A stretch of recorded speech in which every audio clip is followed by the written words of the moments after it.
Your ADR for this year may be a little bit lower than what you saw in 2020 and 2021. Right. That's not necessarily a bad thing, Nope. right? Like, don't go all the way down to the bottom, but if you want to keep that occupancy, there might be a need to go just a little bit lower because of your competition, because of your location, because there are more people out there right now that are competing for customers. And so one of the levers that you can pull is price. Welcome to STR Unlocked, a podcast for driven vacation rental investors looking to gain the freedom that comes with an abundance of time and money. I'm April. And I'm Nathan. Our life is busy with 3 small children, full-time jobs, and not nearly enough coffee. And we're unlocking success with short-term rental investing every single day. Join us in our journey as we learn and grow together. If we can do it, so can you. Hey everybody, welcome back to another episode of STR Unlocked. We're glad that you're here with us today. And the topic of the podcast this evening is going to be on market saturation. Talk about a hot topic. It's probably like one of the things that you hear about and you see about more so than anything else in the Facebook groups. It seems like it's quieting down just a little bit. You know, now that summertime is here and bookings, I think, picked up somewhat for most people. Somewhat, but summer's almost over. But summer's almost over, so I'm sure that we're going to see this topic popping back up again in the Facebook groups. So we thought that we would take this opportunity to come and really kind of talk about our mindset when it comes to saturation. So I want to start out by asking you, because I think this would be really interesting. I don't think we've actually talked about this before. Like, how did you feel?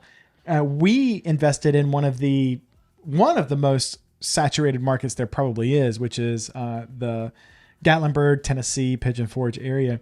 So how did you feel about it? Like, was that really a concern for you when we invested there? I mean, honestly, I felt like it was safer. I know that sounds really funny, right? Yeah. But I mean, anytime that people are flocking to do a thing, right? Whether it's rentals, whether it's restaurants, or in our area, we have car washes that are just popping up everywhere. It's because there's a demand there, right? And so if there's a lot of interest there and there's a lot of demand, it means that there is money to be made. You just have to grab those customers better than your competitor does. Mm-hmm. And so, I mean, to me, I felt like we could do that. I felt like we could do better than most everybody. Hopefully everybody who's listening thinks that they can do better than their competitors. Otherwise you wouldn't be in this business. But yeah, I thought that it was kind of safe. Like I felt pretty safe going into a market that I knew that there was a lot of business. Yeah, for sure. Well, and I think, honestly, I think that is one of the major issues though, right? For a lot of people, they had heard from so many online. There's a lot of gurus. There's a lot of people in the real estate investment space that would say often, hey, just do Airbnb. Doesn't matter what it is. Doesn't matter how much you paid for it. Just do Airbnb. Put it on the platform. It will make you... I can't say that. Bukus of money. Bukus of money. It will make you bukus of money. And, you know, for the longest time, you could. It did. Right? Like in 2020, 2021 numbers, when everybody wanted to travel, but they couldn't, short-term rentals thrived. And that was fantastic for those people who got in early and they did that. Yeah. And you could very much throw it up and people would book it. You didn't really have to try too hard. It's very true. And also the flip side is there really wasn't that many on the platform, right? Like there wasn't that many listings on Airbnb. Airbnb and Vrbo in the early days, they needed the hosts, right? Because there wasn't many places for people to stay. And so, you know, early on in the short-term rental space, you could almost list anything on the platform and you were pretty much guaranteed to get some business. You were pretty much guaranteed to hit your goals of whatever that was in that given month. It's just not that way anymore, right? There's now so many people who's aware of the massive cash flow opportunities that short-term rentals have that, you know, everybody and their mamas is in the space now, and it's now a competitive market. So many people who went into short-term rentals, what I've kind of discovered over the last several years, so many people who went in originally into short-term rentals, they didn't really expect to be running a small hospitality business, right? That wasn't a part of their mindset when they walked in. To them, they were like, well, let me just this is what you hear this all the time, just like furnish it and list it. They were just kind of expecting to throw some furniture in there, throw the basic necessities in there, and then put it up on the platforms and make lots of money. And that's really how people approached it in the early days, and it was very successful. Now there's a lot of people getting on the platforms, especially a lot of people who have heard over the last couple of years, you're making a lot of money. That was the COVID drive.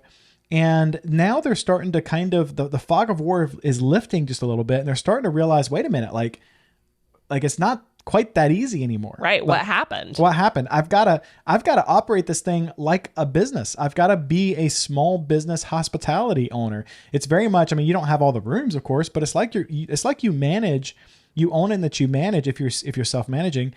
A hotel, a small boutique hotel. That's basically what you have with your home. And, that means that comes with a lot of responsibilities that people were not aware of at the time, which is like, how do I figure out, how do I price and position my property in a way where I can beat the competitors, where I can actually win the bookings, right? And that is kind of how we walk into it daily. Like we're spending at least a little bit of time, a few minutes every day, putting on our armor and stepping into the gladiatorial arena, and we're fighting for those bookings for that day. But that's what it's become. I mean, and I think that's really important. So what we wanted to do is we really wanted to share with you our approach and kind of how we think about really the three distinct pillars that we feel like are a really essential foundation for making sure that you are booking, to make sure that you're actually getting the revenue that you were hoping for on Airbnb.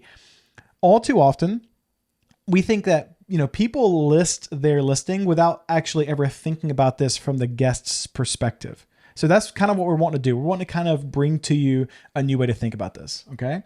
So here's the first thing. This is the first pillar that I would suggest that any small business, but especially short-term rental owners think about is, the reality is if they don't know that you exist, they can't book you. And that's so important. In the short-term rental space, that essentially means you need to be on page one. Like it is crucial that you're showing up on page one. If you're not on page one, you have to be on page two. And if you're not on page two, you're not getting booked, right? Like that's just the base of it. And I would encourage anybody who's listening to this right now, think about it like when you're booking a place, right? You don't go far past page one and page two. You just don't. I know I don't. I don't think you do you? I'm a little bit of an overanalyzer, but no, I definitely don't go past page 3. Right. You don't go past page 3. So like, it's really, really important to keep track of where you're at. You want to make sure that people know that you exist. You want to make sure that people can find you. So like there's a multitude of ways of doing this, right? The first way that I want to kind of touch on is use RankBreeze. This is an essential tool. It's kind of really become an essential tool in our business, and it's really important. So I'm going to let you speak on RankBreeze and what that is for just a second. Yeah, so RankBreeze is a tool that you sign up for, you link it to your Airbnb account, and it actually tracks your ranking on Airbnb. It's really cool. So it does your ranking based off of the number of guests that are that each search criteria is including as far as your sleep rate. It's looking at what page your property is on for each individual day, and then also the overall dates. So for the foreseeable future, I think it goes like, a few months out, it'll actually look at that for you. And it kind of prices you up against your competitors. So you're able to see what your SEO on RankBreeze in Airbnb is. And you're able to see how that changes over time. And you're able to track different changes that you've made to see whether or not those changes have positively or negatively affected your rank. Yeah. And guys, this is so important. I mean, at the end of the day, you have to have, again, this goes back to the mentality of a small business owner. You have to have data. You have to know when you make a change, is it gonna move you up or is it gonna move you down? Because I can promise you that when you make a change, you're going one way or the other. Whether you realize it or not is another case, but you're going one way or the other for sure. What's been really fascinating is, and you keep track of this more than I do, but what's really fascinating is we always like seeing, okay, when we make a change, what does that do and how far do we move? It'll show your rankings, and it shows you in a graph over time when, again, we just kind of go in and we kind of place a little marker and we say, hey, we did this on this date. And then we're able to kind of see what happened, whether it went up or went down. But I mean, like things like your cancellation policy, like that's something that will significantly move you up or move you down, right? Things like for instance, we had a guest that we didn't feel totally comfortable with. I think it was a was a bachelor bachelor party, party. right?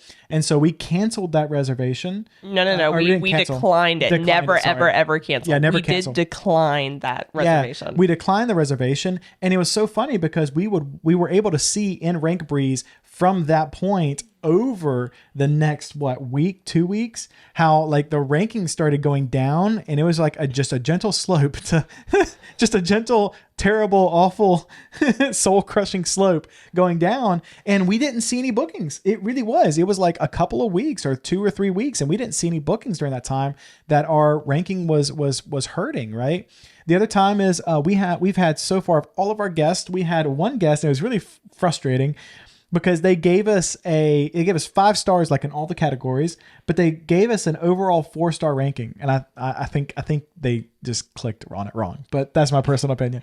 But anyway, they gave us a 4-star rating, and we actually saw how in the rankings in Rank Breeze, we actually saw over the next week, over the next 2 weeks, how our ranking went down, right? Because of that. And I know that everybody says, hey, if you only got one, and as long as you're keeping a 4 point, what is it? Or like 4.8. Yeah, it's 4.8 not a or big something deal. like that. It's fine. Yeah. Like it doesn't impact anything. It actually does, right? Like we were able to see in real time how from that point, from that day that rating was posted, we started to see a negative impact on our listing, right?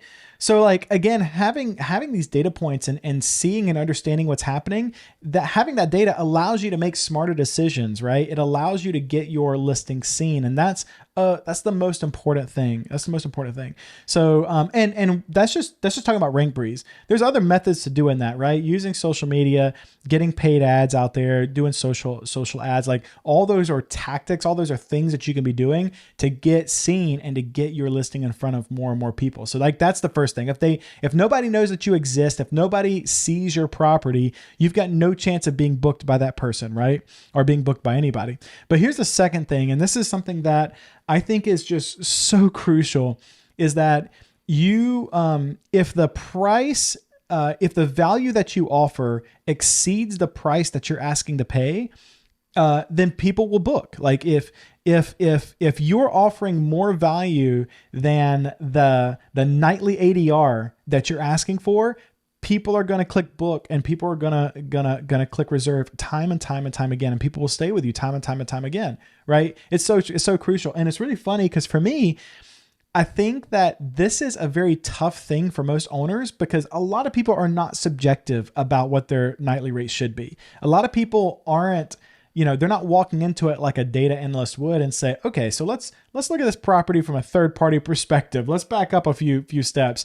Do you have the interior design to command that kind of price? Are you offering the kind of amenities that can command that kind of price? Are you positioned in the location, like physical location, that commands that kind of price? Do you have the views to command that kind of price? Are you close enough to the ocean to command that kind of price? So on and so forth, right?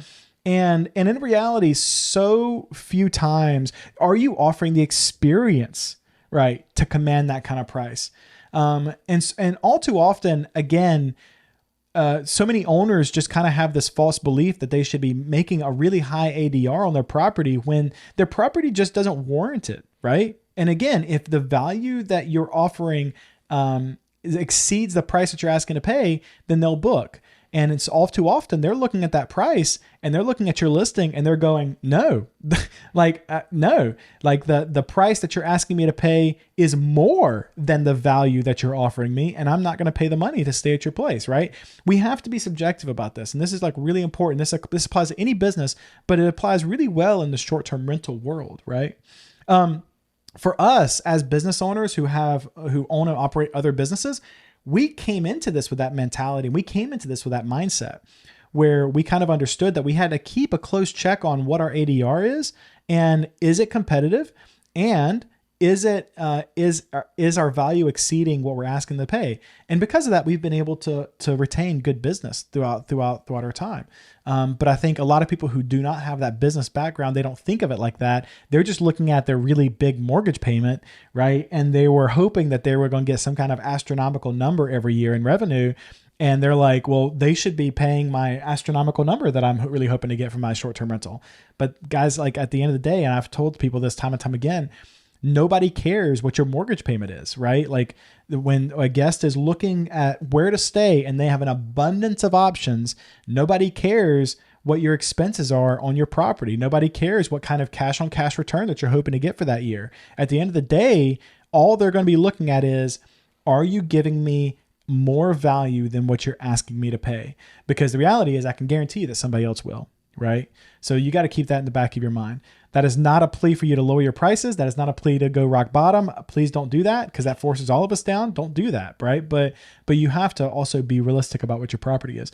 This the last thing, and I'll pass it over. But like, probably one of the biggest things that I feel like more and more people are coming around to, that is a huge contribution. Like, everybody understands amenities, everybody understands location. Like, those things aren't huge surprises, but the interior design is essential. Absolutely. And that's something that we're working on right now. Like, that's something, here pretty soon, we're about to go into the shoulder season for our property out in Gatlinburg. We're planning on going and checking it out, and we're going to be making some updates and things like that. And that's something that we're continually working to improve. We're not interior designers ourselves, right? And on our next property that we're going after right now, we have plans in process to hire an interior designer, because we're not interior designers. And it's that important. Right? Like, it's crucial. And it's really funny because, like, the last short-term rental that we stayed in was actually Hilton Head Island. We took a family vacation down there for the weekend, so we wanted to go down and we stayed at a short-term rental. And I remember like the challenge for us in finding the one that we wanted to stay with on Airbnb was, you saw a lot of places, but they just kind of felt gross. They felt outdated, right? And that's how we reacted as hosts. Like, we get it. And we still didn't want to stay in properties that didn't reflect kind of a modern and clean design, right? Right. Not when we had other options that spoke better toward that. 100%. So that's something that I really want to encourage people to think about. Like, how, if you've got some tired and worn out furniture, if your interior design looks like it's from, 10 years ago, 20 years ago, it's time. Like, it's worth you spending the $25,000 that it's going to take to update your interior design, because that $25,000 that you'll spend will probably come back threefold, fourfold in revenue for your next year of booking. So anything else you can think of on that topic? Yeah, I mean, the only other thing that I'll mention is, going back to the 2020 and 2021 numbers as far as ADR goes, the ADR probably was higher then because the demand was so high and the supply was lower. All right. So your ADR for this year may be a little bit lower than what you saw in 2020 and 2021. Right. That's not necessarily a bad thing, Nope. right? Like, don't go all the way down to the bottom. But if you want to keep that occupancy, there might be a need to go just a little bit lower because of your competition, because of your location, because there are more people out there right now that are competing for customers. And so one of the levers that you can pull is price. Now, again, don't go rock bottom, right? Like, don't lower your prices so much that it hurts everybody and it hurts you. But just be aware of that, right? Like, don't set your expectations based off of past years. Every year is different. Every market is different. And I mean, really, every month is different, right? You adjust to the situation that you're in. And that's part of the beauty of short-term rentals, is this dance that you go through to figure out your ADR and get that occupancy up. And again, I'll say it again. If you're not happy with your ADR, that's not an unfixable problem, right? Like, that's a very fixable problem. As a business owner, you gotta look at it objectively, and you gotta say, okay, so here's the problem. I'm not making enough money every month, or as much money as I would want to. So then you got to go, well, how do I solve that problem?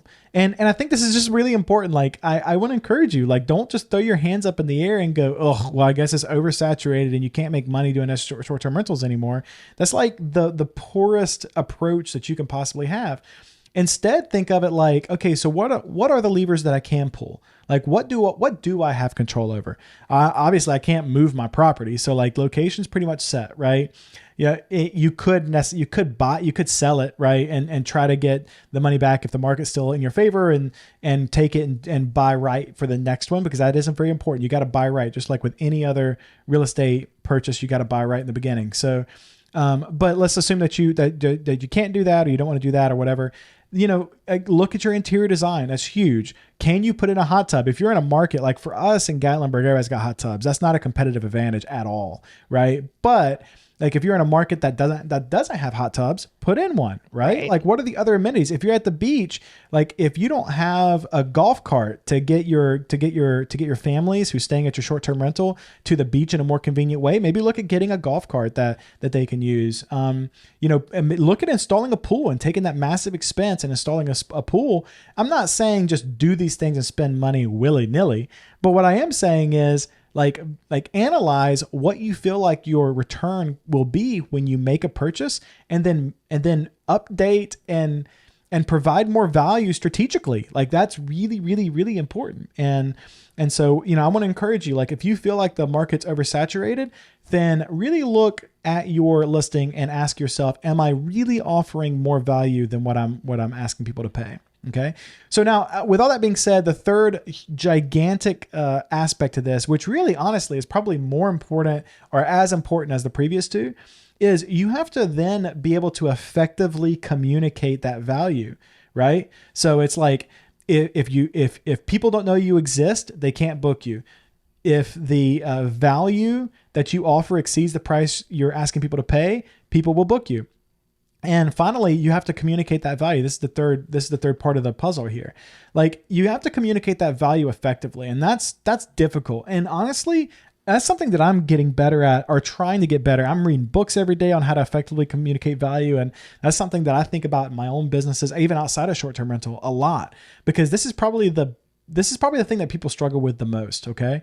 So when we talk about communicating value, like what does that mean to you in short-term rentals and listings? Yeah. So, I mean, I analyze a lot of our competition, right? Like day in and day out, I'm constantly looking at other bookings or other sites to be able to compare ourselves. And one of the things that I see time and time again is photos, right? So talking about amenities, talking about being able to show that value, the easiest way to show that value if you have amenities is to actually have pictures of the amenities. If you're trying to show that you have a modern vibe, then you need photos that show the modern vibe. If you have views, then you need to be able to showcase those views. In the past, the photos that you've been able to put up on Airbnb and Vrbo, sometimes you could get away with having your phone and just taking photos of, by yourself. And on your own. I think that that's becoming a more and more important feature, right? To these listings is actually having some professional photos to be able to showcase that value.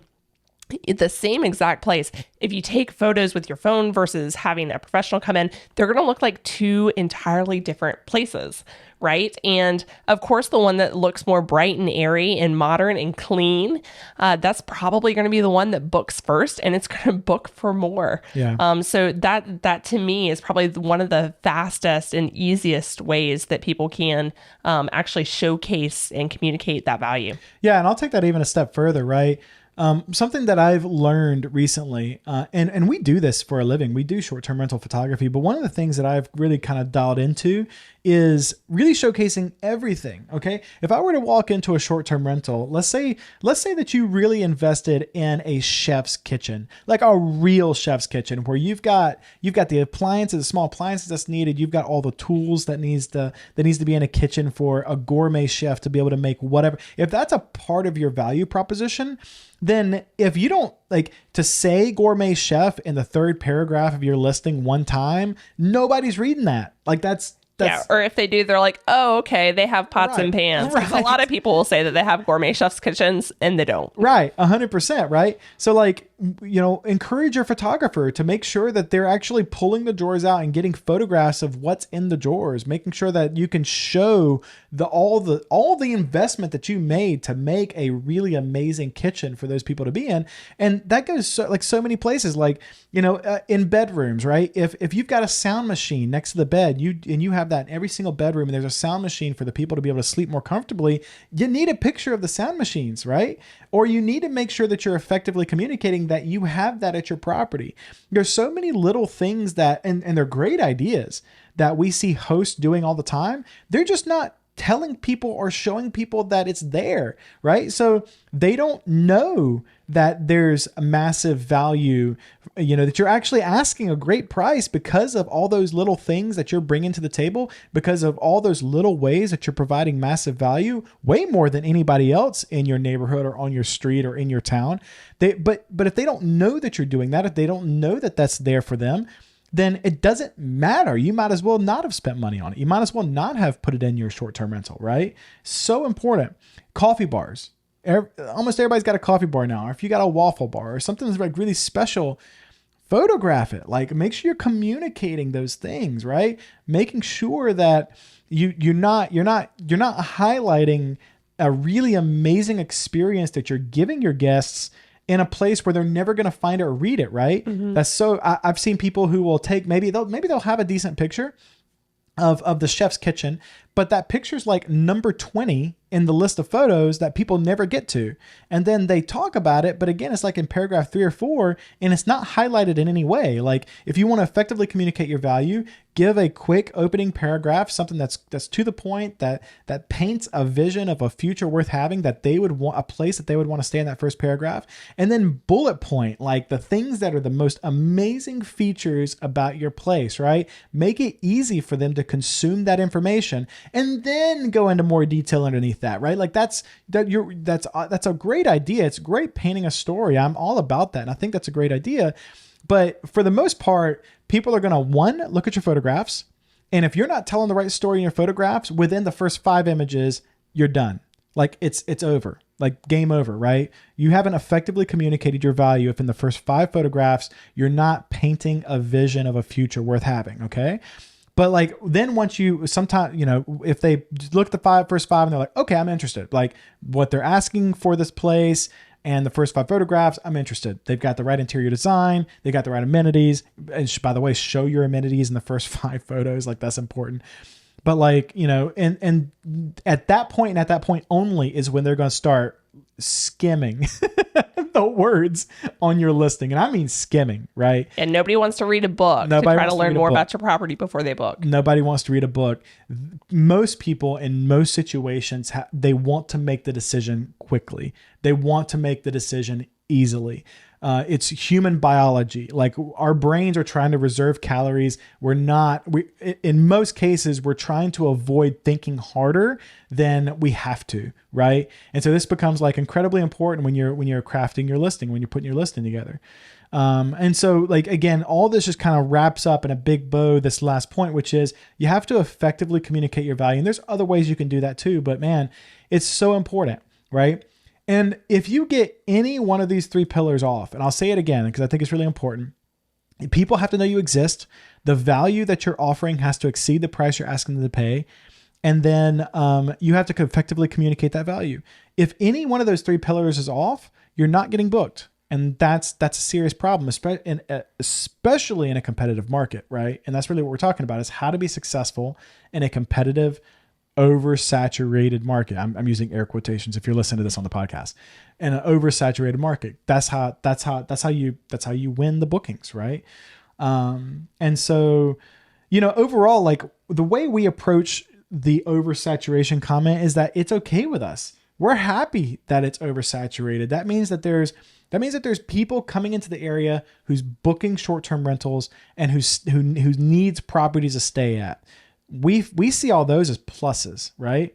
Then at that point, we have to be thoughtful, and we have to be strategic in how we communicate, how we position ourselves first, and then communicate the value of that proposition. And if you do those 3 things, guys, I promise you, you're going to see your rankings rise. You're going to see your bookings go up. You're going to see your revenue go up. You're going to see your ADR go up. You're going to see your occupancy rates go up. But you really do have to spend some time and be thoughtful about those things in the beginning. So good. Yeah. It's a great discussion. It was. Yeah, it was. All right. So hopefully that was helpful for all of you out there that are struggling a little bit right now with your bookings, feeling that maybe your market is oversaturated. Or for those of you who are actually looking to get started in short-term rentals, it's not too late. You just need to go into it with the mindset that you're going to have to work a little bit harder than people have been in the past in order to get those bookings. And if you're okay with that, there's still plenty of money to be made.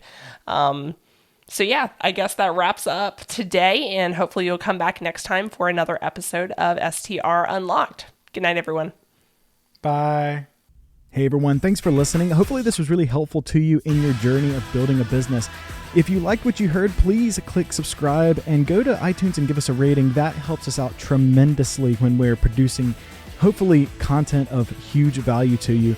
I can't tell you how much I appreciate it, and I hope that you have an amazing week. Go out there and crush it. I'll see you soon.